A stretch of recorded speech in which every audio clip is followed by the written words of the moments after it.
Salve Maria Santíssima, boa tarde para você. Falando um pouquinho mais sobre o livro Desinformação. Eu já fiz um vídeo de abertura sobre o livro Desinformação. Agradecer a minha amiga Beth, meu amigo Júnior e a família aí que me presenteou com esse livro. Um livro que eu já estou quase na metade, um livro muito rico em conteúdo e fazer esse processo de descontaminação da desinformação. Um dos relatos desse livro que ele vai aprofundar bastante é a questão da grande difamação que fizeram contra o Papa Pio XII. Não só a ele, mas também a vários cardeais que de fato defendiam a fé com a vida, com as palavras, e esses cardeais foram difamados, foram presos, foram ameaçados. Foi feito todo um processo de juntarem documentos e pegando esses documentos originais falsificaram a ponto de deixarem, entre aspas, evidências que esses cardeais tinham aversão, de certa forma ódio aos judeus. E isso era uma grande mentira que depois foi comprovada e desmascarada de forma clara, explícita nesse livro. Foram verdadeiros homens de Deus, homens de fé, homens de uma fé inabalável e que passaram por esse processo de difamação.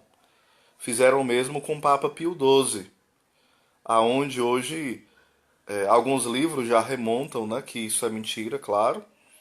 Porém, diante de toda a ajuda que o Papa Pio XII deu aos judeus, isso está no livro Uma História que Não Foi Contada, do professor Felipe Aquino, isso está em vários outros livros que vai desmascarando isso, mas em especial no livro Desinformação mostra como foi o processo arquitetado para mostrar algo totalmente ao avesso e ao contrário.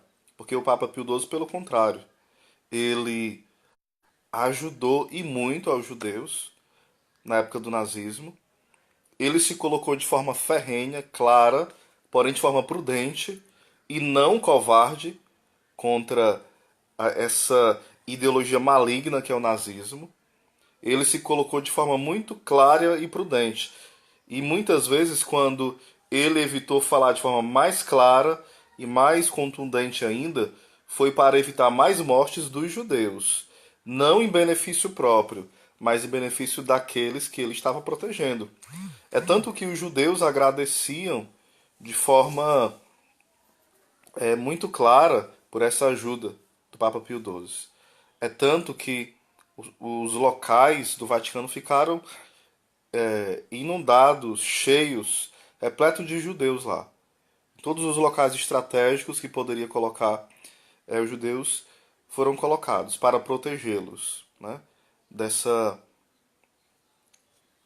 disso que é maligno, né, que foi o nazismo. E o Papa, nas suas palavras, nas suas atitudes, protegeu sim os judeus. Isso foi reconhecido ao longo de vários anos, até que a KGB viu isso como uma ameaça e começou a pegar documentos originais que em nada falavam contra o Papa Pio XII e fizeram todo um trabalho muito bem feito de difamação. Fizeram uma peça chamada O Vigário, aonde colocava lá o Papa Pio XII como omisso, como covarde e como alguém que tinha ódio e raiva dos judeus. Então, um homem que teve uma fé heróica, sempre uma postura profundamente de amor aos judeus, de respeito a esses irmãos, isso não tira a catolicidade do Papa Pio XII. Pelo contrário, digamos que você combate, só um exemplo, né? Digamos que você combate o testemunho de Jeová, aquilo que eles ensinam. Mas se em caso, em uma situação, vários testemunhos de Jeová estão sendo perseguidos, e você pode os ajudar a se livrar de uma perseguição de morte, claro que você deve os ajudar. Isso acontece se você tiver para defender uma pessoa que é espírita, Quem quer que seja, tem um ateu. Não é porque eu vou bater de frente com as ideias protestantes, com a doutrina protestante, com as ideias dos testemunhos de Jeová, dos mormons, ou até com o ateísmo ferrenho de algumas pessoas, que eu devo desejar a morte. De forma alguma. Da mesma forma, o Papa Pio XII, profundamente fiel à ortodoxia, à fé católica, mas de uma profunda compaixão, profundamente coerente, profundamente um homem de um coração semelhante ao de Cristo. Então ele se compadecia e arriscou a sua vida fazendo isso.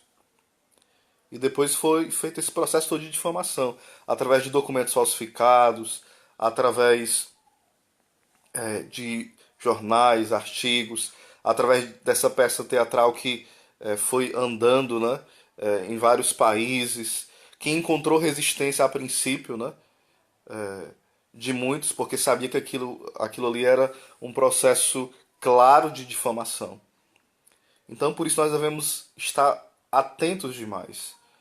Porque às vezes o que nós vemos como algo histórico é algo apenas anti-histórico, difamatório e projetado para ser anti-histórico.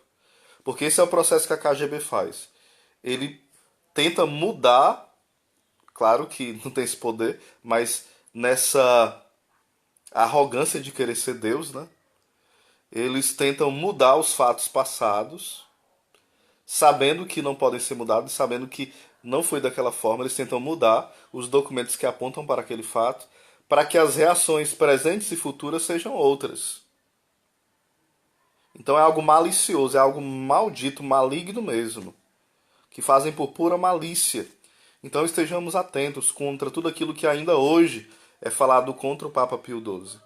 Tudo isso é um processo de difamação. Ele não merece vaia, ele não merece julgamento nem crítica. Ele merece elogios, a nossa oração, a nossa gratidão, os nossos aplausos. Porque foi um homem totalmente fiel na fé católica, um grande pai, um homem cheio de compaixão e que nunca tutibiou, nunca foi covarde. Pelo contrário, foi firme, valente, corajoso e prudente, em benefício dos outros também. Não pensando, não, vou ser prudente que eu estou com medinho. Não era isso. Né? Então tenhamos cuidado. A KGB também, ela projetou a teologia da libertação.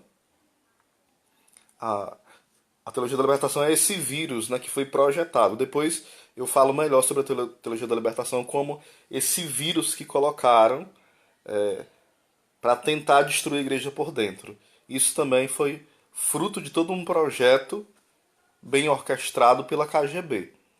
Então a teologia da libertação não é a teologia que alguém teve uma macro heresia, teve heresias na sua cabeça e foi colocando. Não.